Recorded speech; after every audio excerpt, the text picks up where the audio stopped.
En ces jours-là, lorsque Pierre et Jean eurent été relâchés, ils se rendirent auprès des leurs et rapportèrent tout ce que les grands prêtres et les anciens leur avaient dit. Après avoir écouté, tous d'un même cœur élevèrent leur voix vers Dieu en disant « Maître, toi, tu as fait le ciel et la terre et la mer et tout ce qu'ils renferment.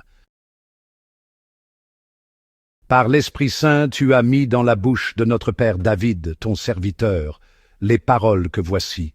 Pourquoi ce tumulte des nations, ce vain murmure des peuples? Les rois de la terre se sont dressés, les chefs se sont ligués entre eux contre le Seigneur et contre son Christ. Qu'ils aient dans légende.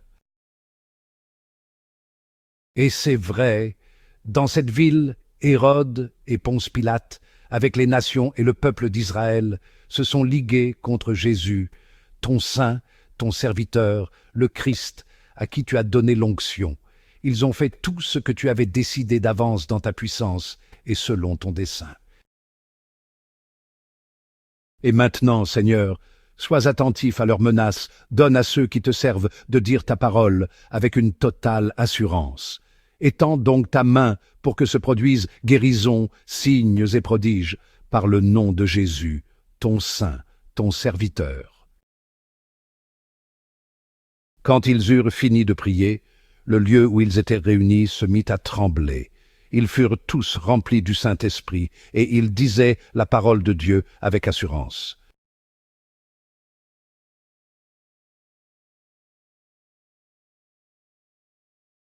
Il y avait un homme, un pharisien nommé Nicodème.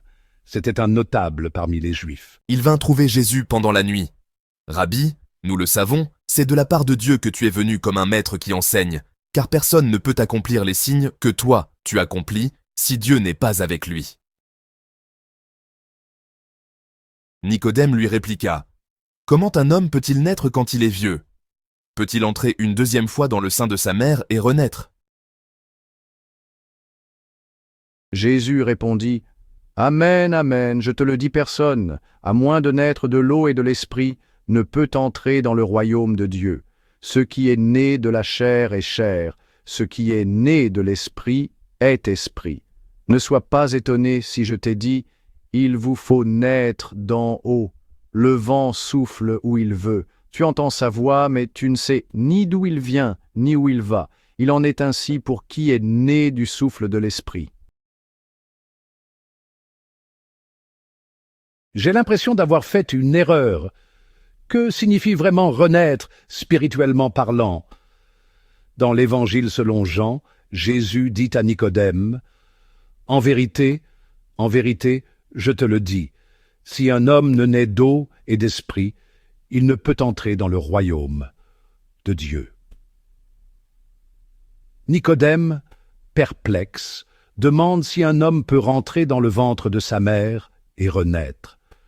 Mais Jésus parle d'une autre naissance, une naissance non pas de la chair, mais de l'esprit.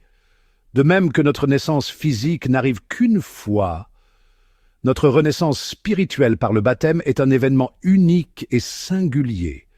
C'est l'entrée dans une vie nouvelle, une vie en communion avec Dieu. L'Église, telle une mère, nous fait entrer dans cette vie spirituelle par les eaux du baptême. Alors, souvenez-vous, alors que nous cherchons le royaume de Dieu, c'est par cette renaissance spirituelle que nous entamons notre cheminement avec lui. Une naissance, un esprit, une destinée éternelle.